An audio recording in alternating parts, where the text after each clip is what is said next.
നമസ്കാരം. 24 മണിക്കൂറും ജോലി ചെയ്യുന്ന ഒരു മനുഷ്യൻ. ആ ഒരു മനുഷ്യനെ കാണിച്ചു തരാം. പക്ഷേ അത് ഒരു ക്ലോക്കാണ്, വളരെ പ്രസിദ്ധമായ ഒരു ക്ലോക്ക്. ആ ക്ലോക്കിനുള്ളൊരു മനുഷ്യൻ. ലണ്ടനിലെ പാഡിങ്ടൺ സ്റ്റേഷന് സമീപത്തായാണ് ക്ലോക്കിനുള്ളിലെ മനുഷ്യൻ അഥവാ the man inside the clock എന്ന ഇൻസ്റ്റലേഷൻ സ്ഥിതി ചെയ്യുന്നത്.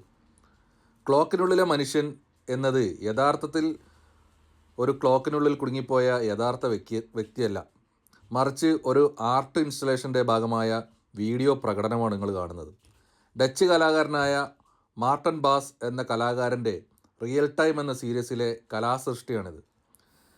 നിങ്ങൾ കാണുന്ന ഈ ക്ലോക്കിൻ്റെ വലിയ ഫേസിൽ യഥാർത്ഥത്തിലൊരു സ്ക്രീനാണ്.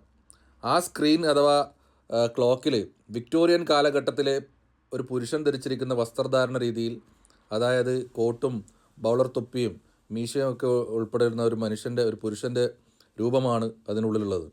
ആ മനുഷ്യൻ നിരന്തരം ആ ക്ലോക്ക് വൃത്തിയാക്കുകയും നിലവിലുള്ള സമയം നിലനിർത്താൻ വേണ്ടി വീണ്ടും വീണ്ടും വരക്കുകയും ചെയ്യുന്നതാണ് നിങ്ങൾ കണ്ടുകൊണ്ടിരിക്കുന്നത്.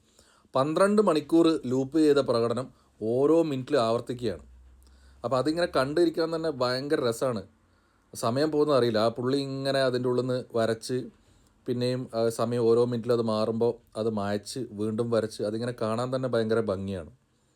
അതൊരു ഭയങ്കര ഒരു കലാസൃഷ്ടിയാണ്. മാർട്ടൻ ബാസ് ലോകത്ത് മറ്റ് 1-2 സ്ഥലങ്ങളിലും കൂടി ഇത്തരം കലാസൃഷ്ടി ചെയ്തിട്ടുണ്ട്. സമയത്തെക്കുറിച്ചുള്ള ആശയത്തെയും അത് നമ്മുടെ ജീവിതത്തെ എങ്ങനെ നിയന്ത്രിക്കുന്നു എന്നും പര്യവേഷണം ചെയ്യുന്ന ചിന്തോദീപ്തമായ ഒരു കൃതി സൃഷ്ടിക്കാനാണ് മാർട്ടൻ ബാസ് എന്ന കലാകാരൻ ഈ ഒരു കലാസൃഷ്ടി വഴി ആഗ്രഹിച്ചത്. ഇതിങ്ങനെ നോക്കി നിൽക്കാൻ തന്നെ വളരെ മനോഹരമാണ്. എത്ര നേരം നോക്കി നിന്നാലും അതിൻ്റെ സമയം പോകുന്നത് അറിയില്ല. മറ്റൊരു വീഡിയോ ആയിട്ട് വീണ്ടും കാണാം.